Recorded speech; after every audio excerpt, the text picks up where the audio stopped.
미국 범죄 이야기 시작하겠습니다. 오늘도 세인트 피터스 대학 박형학 범죄학 교수님 나오셨습니다. 안녕하세요. 안녕하세요. 박형학입니다.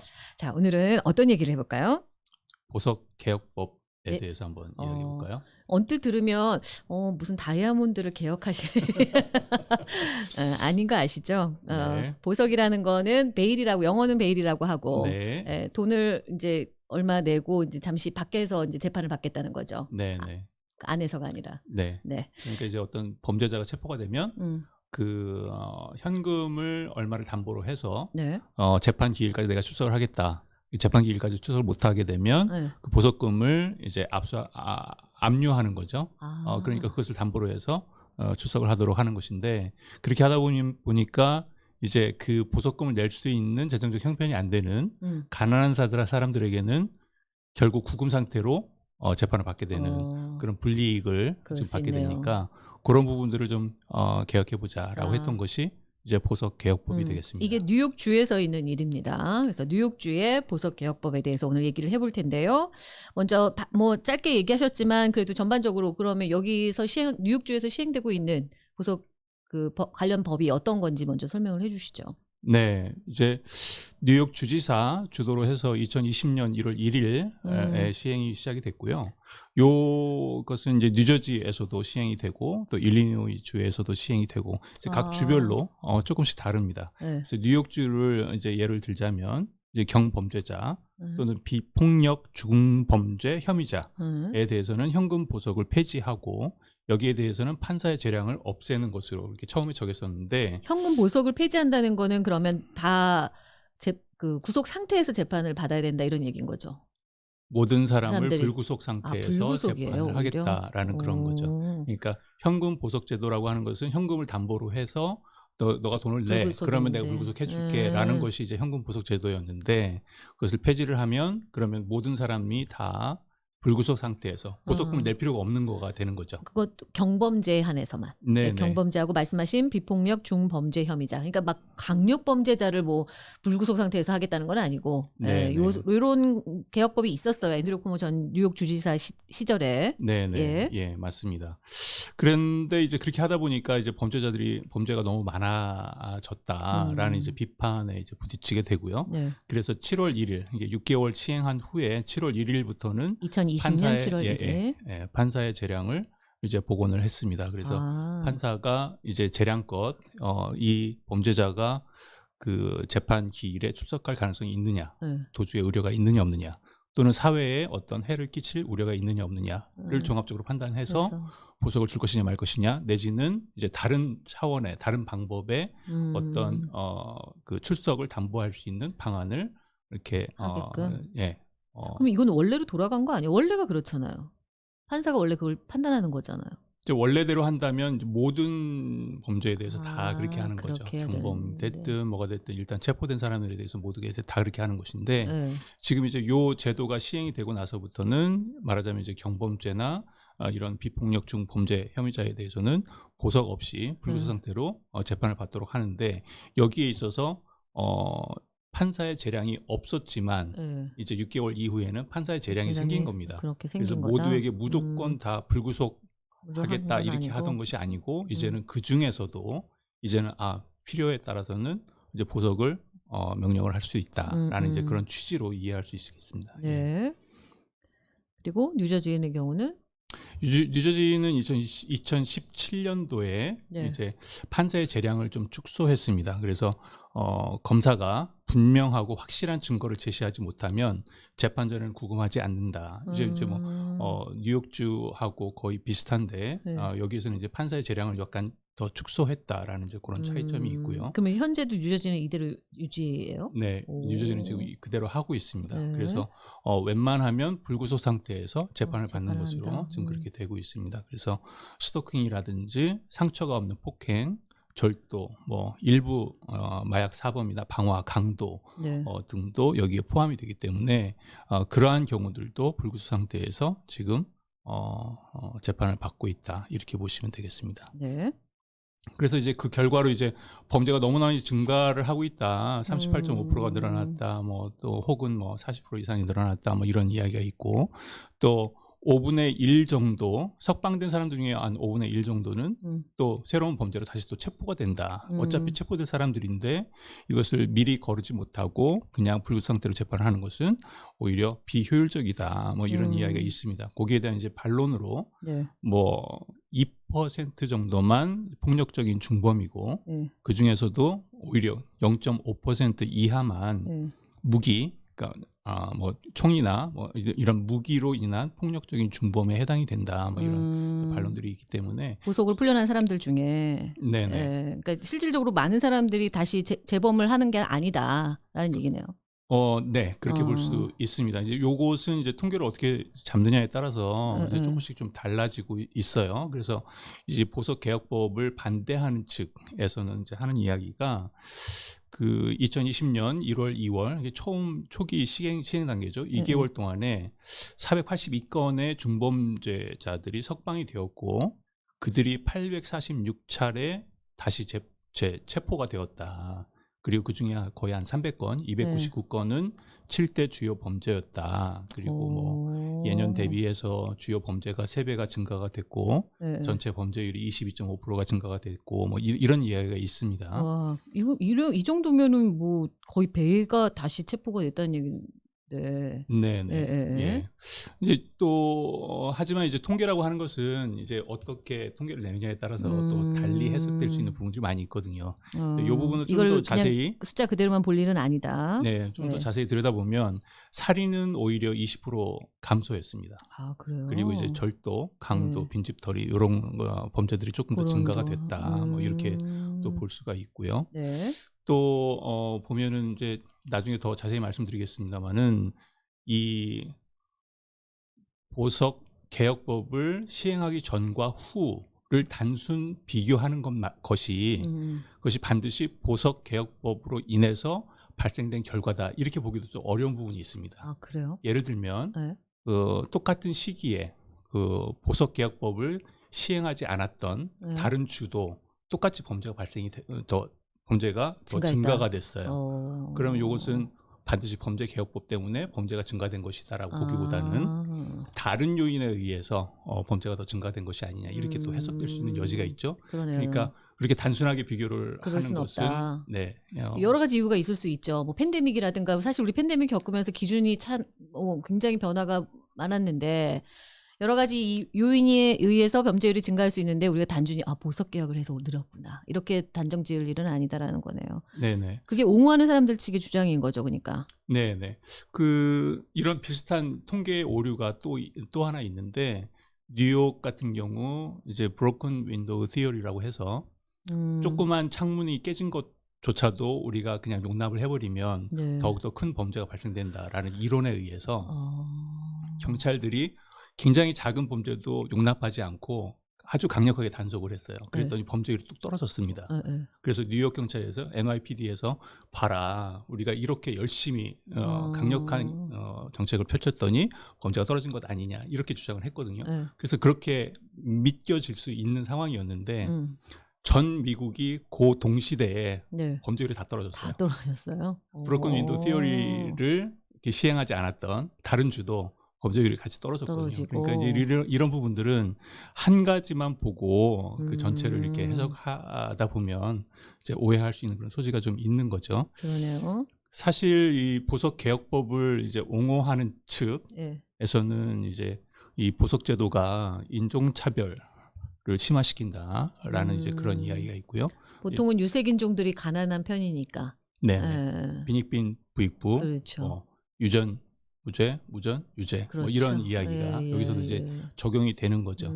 예를 들어서 내가 강도를 저지르지는 않았는데 의심을 받고 있어요. 그래서 체포가 됐어요. 근데 나는 정말 무죄를 주장을 하고 싶지만 나에게 떨어진 보석금이 뭐 한 2만 불이다, 3만 불이다 그러면 나는 가난해서 그 돈을 낼 수가 없거든요. 그렇죠. 그러면은 나는 정식 재판을 받아서 무죄 판결을 받기 전까지는 계속 구속돼야 돼. 예, 구속 상태로 있어야 되니까. 그렇죠. 그런 이제 실제 사례가 있습니다. 그래서 예전에 2010년도 당시에 이제 브라우더라고 하는 이제 흑인이 있었는데 네. 17세에 강도 누명을 쓰고 교도소에 3년간 구금이 돼 있었습니다. 당시에 보석금은 3,000불이었는데 뭐 본인이 뭐 3,000불을 낼 수 있는 이제 그 재정적 형편이 안 됐죠. 2010년도에 3,000불이면 그렇게 막 큰 돈은 아니었는데. 하지만 이제 그 사람에 따라서는 이게 어마어마한 돈일 수도 있는 거예요. 그럼요. 3,000불을 갑자기 만들어낸다라고는 저도 3,000불 만들어내기 쉽지. 그렇죠. 사람에 따라서 그럴 수 있어요. 그래서 2013년도에 이제 증거 불충분으로 석방이 되는데 수감되어져 있는 동안에 가혹행위를 많이 당했어요. 그래서 한 6번 정도 자살 기도를 했었고, 아이고. 실제로 석방된 후에도 이제 본인이 결국 이제 자살 자살로 기도를 생을 해서 마감했구나. 자살로 끝났습니다. 이와 비슷한 사례는 또 뭐 많이 있는데 이런 이유들로 인해서 이제 보석개혁법이 필요하다. 이것이 없으면 더 소외되고 가난하고 특히 유색인종들이 더 수감생활 도중에 스트레스로 인해서 사망하는 경우들이 많이 생기니까 그런 사망자들을 줄일 수 있다라고 하는 이제 그런 이제 옹호 측 이제 주장들이 또 있습니다. 네네. 사람들은 어떤가요? 그러면 여기에 대해서? 지금 현재 여론은 사실 이 보석으로 풀려난 사람들이 죄를 또 다른 어떤 강력범죄를 저지르고 하는 이제 그런 사례들을 이제 좀 더 부각해서 많이 보도가 되고 있거든요. 그러다 보니까 여론은 이제 이러한 필요성보다는 당장 이게 굉장히 위험하구나 이렇게 많이 느껴져서 한 유권자의 한 3분의 2 정도는 보석제도를 다시 되살리고 또는 강화시켜야 된다. 맞아요. 뭐 이런 이야기를 하고 있고요. 한 82% 정도는 이제 판사에게 더 큰 재량을 줘야 된다. 뭐 이런 이야기를 하고 있고요. 사실 사람들의 머릿속에는 범죄자를 풀어줘? 그러면 당연히 그 사람이 또 다시 범죄를 저지를 가능성이 높지 않아라고 생각이 흘러가는 게 더 자연스럽죠. 네네. 그러니까 범죄자를 풀어줬는데 저들이 다시 범죄를 저지르지 않을 거야라고 믿는 건 더 어렵죠, 사실상. 맞습니다. 그러니까 이게 여론이 조금만 언론들이나 여론을 그렇게 만든다면 얼마든지 사람들이 이거에 대해서 반대할 수 있는 거죠. 제가 이렇게 말씀하신 게 기억이 나는데 이 쿠오모 주지사가 처음에 이걸 시행을 했을 때 시행하고 얼마 있다가 정확하게 사건은 기억이 안 나는데 어떤 히스패닉 남성이 백인 노인을 살해하는 사건이 있었어요. 네네. 근데 그 히스패닉 남성이 그게 보석으로 풀려난 상황에서 저지른 범죄였어서 그때 이 보석개혁법에 대해서 사람들이 거봐라.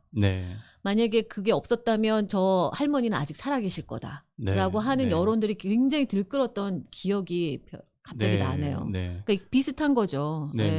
그래서 이제 그 때문에 2020년 1월 1일부터 시행을 했지만 2020년 7월 1일에 판사의 재량을 좀 더 강화시키고 판사도 조금 더 여기에 더 인벌브해서 더 신중하게 결정을 내리도록 하자라고 이렇게 살짝 더 바뀌었죠. 그러니까 약간 후퇴를 하게 된 거였는데 사실 이런 부분들이 좀 안타깝기는 합니다. 이제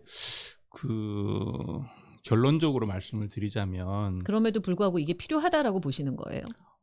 제 사견은 그렇습니다. 이제 왜 그러냐면 사실 이 보석개혁법이 나오게 된 배경에는 이제 미국이 워낙에 많은 수감자들을 가지고 있어요. 이제 미국의 전체 인구는 전 세계의 약 4%에서 한 5% 정도 된다라고 이제 이야기를 하고 있고요. 근데 수감되어져 있는 인구 전 세계에 수감되어져 있는 인구의 4분의 1은 미국에 있습니다.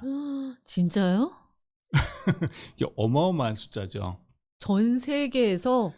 전 세계에. 그럼 25% 정도는 미국에서 수감된 사람들이다? 4명 중에 1명은 미국에 갇혀 있는 거죠. 그래서 이제 전 미국에 한 200만 명 정도가 지금 이제 미국에 이제 수감이 되어져 있는데 엄청나네요. 제일과 프리즌이 있죠. 뭐 이제 하나 뭐 어떻게 이야기를 해야 될까? 유치장과 뭐 감옥 뭐 이렇게 볼 수 있을 텐데. 제일은 유치장 수준인 거예요? 말하자면 그렇습니다. 그러니까 1차적으로 재판을 받기 전까지. 그리고 이제 우리가 말하는 교도소라는 거는 프리즌이 되는 거네요. 거기는 이제 프리즌이 되겠죠. 그래서 제일과 프리즌을 다 합쳐서 한 200만 명 정도가 200만 명. 지금 있는데 여기에 저희들이 쓰고 있는 세금이 한 180억 달러 정도 됩니다. 와, 그래서 엄청나다. 이게 1인당 수감되어져 있는 사람이 200만 명이니까 200만으로 나누면 한 사람당 9만 달러가 넘어가요. 9만 1,000달러. 1년에요? 예, 1년에. 한 사람당요? 네. 와. 정말 어마어마한 금액이죠. 우린 연봉이 이렇게도 안 되는데. 아, 그거 안 되세요? 안 돼요. 저랑 되시는구나. 저랑 같으시군요. 저도 그 정도 안 됩니다. 예. 와, 엄청나게 들어가는군요. 한 사람을 이렇게 관리한다는 게. 그래서 사실 이게 코스트 이펙티브 하냐, 정말 우리가 그러네요. 제대로 예산을 잘 효율적으로 사용하고 있느냐라고 하는 이제 반성의 이제 목소리들이 계속 나오고 있죠. 그 지금 이제 사실 흑인들 커뮤니티 안에서 보면 엄마 아빠가 이제 교수에 들어가 있거나 이런 경우들이 많거든요. 그러면은 이제 결국 그 가족이 뭔가 이제 구성원이 중요한 부모 중에 하나가 없거나 이런 경우가 되기 때문에 그러한 자녀들이 제대로 된 교육을 받지 못하고 또 그 자녀들이 또 다른 범죄를 저지르고 이것이 그렇죠. 계속 이제 악순환되고 있는 그러네요. 블랙 커뮤니티 안에서 이제 그게 이제 계속 악순환되고 있는 이런 부작용도 같이 있고 그런 문제도 한데 있고. 만약에 그 사람들에게 오히려 요거의 한 절반 정도라도 뭐 한 5만 불, 4만 불 정도라도 오히려 경제적으로 지원을 해주고 이건 좀 극단적인 얘기지만 아하, 예. 그렇게 만약 해서 이 사람들이 범죄를 저지르지 않고도 자기들 생계를 잘 유지할 수 있도록 이렇게 그렇죠. 이렇게 유도를 한다면 대부분 경범죄는 경제사범일 가능성이 경제사범이 아니지 그 생계형 범죄일 경우가 많잖아요. 네, 예. 이제 박사가 다 되셨습니다. 생계 유지형 예, 그런 범죄일 네. 가능성이 있으니까 차라리 그런 방법이 동원하더라도 그게 더 효율적인 거 아니냐 이런 말씀이신 거네요. 네. 그래서 지금 이제 이렇게 미국에 수감되어져 있는 이제 인구가 많아지게 된 계기가 1970년부터 그랬어요. 그 이전에는 그렇게 많지 않았는데 1970년도 이후에 갑자기 이제 늘어나기 시작했는데 그 이유가 뭐냐면 이제 법과 질서를 굉장히 강조하면서 마약법에 대해서 굉장히 강력하게 단속을 하기 시작했고 그리고 또 판결을 할 때 좀 더 장기화된 그러니까 더 이제 롱거 텀을 주는 거죠. 이게 더 길게 이렇게 센텐스를 때리고 이렇게 하면서부터 갑자기 이제 늘어나게 됐는데 이 늘어나게 되는 인구들을 보면 또 요거 약간 좀 이제 인종차별적인 이제 그런 부분들이 같이 또 여기 같이 있습니다. 그래서 그렇군요. 지금 주립 교도소에 수감되어 있는 흑인들은 백인 수감자들의 거의 한 4배에 육박하고 있고요. 와. 그리고 41명 중에 이게 전 인구입니다. 네. 거의 한 40명 중에 1명 정도는 네. 다 교도소에 있다. 흑인들 40명 중에 1명은 이제 교도소에 있다. 이렇게 볼 수가 비율이 있습니다. 높네요, 진짜. 뉴욕 같은 경우는 이제 전체 흑인의 그 인구가 한 24% 정도 되는데 그 교도소에 들어가 있는 그 흑인들의 비율을 보면 50%가 넘어갑니다. 24% 중에 50%가 넘어가요? 그러니까 이것을 뭐 물론 요 수치만 가지고 단순히 흑인이기 때문에 더 많이 처벌을 하는 거야. 그런 건 이렇게 아니겠지만 볼 수는 없겠지만 그래도 이렇게 차이가 난다면야 확실히 이제 어느 정도 인종차별적인 부분은 있다라고 봐도 무방하지 않을까? 네네 맞습니다. 이 부분은 제가 이제 지금 뭐 더 자세히 설명을 드릴 수가 없어서 이 정도로만 이제 설명을 드리지만 요 관련된 연구들이 많이 진행이 됐고요. 예를 들어서 똑같은 범죄를 저지르더라도 백인에게 주어지는 처벌과 흑인에게 주어지는 처벌이 다르고요. 그쵸. 백인 같은 경우는 불구속으로 이렇게 나오는 경우들이 많고 이제 흑인 같은 경우는 아주 작은 뭐 더 경미한 범죄라고 하더라도 구속되는 사례들이 많고 하는 이런 부분들이 같이 있습니다. 그래서 뭐 결론적으로 말씀을 드리자면 이 보석개혁법은 어찌 보면은 이 사람이 재판을 받기 전까지는 이제 무죄 추정의 원칙이라는 것이 있잖아요. 그쵸. 재판을 통해서 모든 증거를 다 종합적으로 판단했을 때 유죄다라고 하기 전까지는 죄인이 아닌 것으로 저희들이 간주를 하고 취급을 하는 것이 무죄 추정의 원칙인데 그 무죄 추정의 원칙에 따르면 사실 불구속 상태로 재판을 받는 것이 맞는 거고요. 그렇죠. 근데 지금 이제 언론 쪽에서 더 많이 이야기하고 있는 것은 보석 개혁법으로 인해서 이제 구속되지 아니하고 풀려나온 사람들이 범죄를 더 많이 범죄를 저지른 사건을 너무 집중적으로 부각시키다 보니까 그 사람들이 범죄를 저지를 가능성이 있느냐 없느냐에 더 많은 초점을 두고 있어요. 그렇죠. 근데 사실 우리가 어떤 사람을 구금을 하느냐 구금을 하지 않느냐의 문제는 그 사람이 범죄를 저지르느냐 저지르지 않을 것이냐라는 예측보다는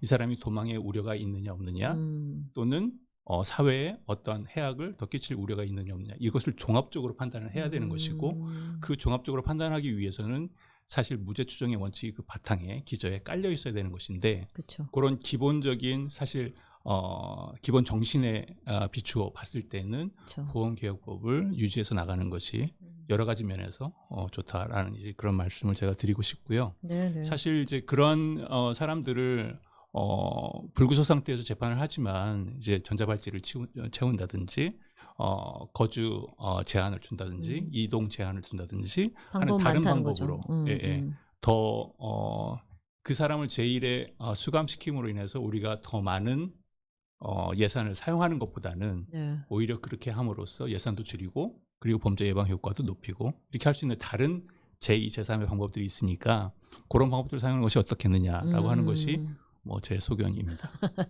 저도 어느 정도 동의합니다. 진짜 뉴욕 주지사 선거 나가셔야 될 것 같아요. 이건 사견이었지만 어쨌든 지금 그래서 이 문제 때문에 근데 뉴욕주라는 것이 이제 민주당 정부다 보니까 대부분 이제 이거에 대해서 불만을 가진 이제 세력들이 이제 보수 쪽은 많이 있겠죠. 근데 말씀하신 대로 인권이 기본적으로 깔린 상태에서 판단을 한다면 사실 보석개혁법을 추진하는 게 맞을 텐데 이제 정치인들은 줄타기를 하고 있는 게 아닌가. 이제 여러 유권자의 마음을 동시에 다 얻어야 하니까. 그래서 이거 앞으로 어떻게 될지는 모르겠어요. 이제 또 제 생각에는 뭐 어느 정도 좀 타협점을 네, 찾을 수 있지 찾아서. 않겠느냐. 그래서 모두에게 불구속 상태로 물론 이제 중범자라든지 더 이제 위험한 범죄를 저지른 사람들에 대해서는 지금 이제 보석제도를 그대로 유지를 하고 있는 것도 현 체제도 그렇기는 하지만 이제 판사에게 좀 더 많은 재량을 줘서 판사가 사실 그 위험성이 더 얼마나 더 있느냐 없느냐를 따져서 이것을 보석제도를 줄 것이냐 말 것이냐 또는 조금 아까 말씀드렸던 제2, 제3의 다른 대안을 활용할 수도 있고 하기 때문에 그 중간 정도에서 중간 어떤 타협점을 잡는 것이 모두에게 옳지 않겠느냐 이런 생각. 알겠습니다. 미국 범죄 이야기 오늘은 보석개혁법에 대한 얘기들을 했어요. 이게 실질적으로 논란이 되고 있는 거고요. 네, 또 올해 11월 선거를 앞두고 많은 그 후보자들 사이에서도 논란이 되고 있는 부분입니다. 그래서 오늘은 특별히 짚어봤는데 사실상 문제가 여러 가지로 많네요. 우리가 이제 그렇게 그 감옥 안에 너무 많은 사람들이 지금 있는 것도 사실 그 라이컬스 그 교도소가 그래서 지금 문제잖아요.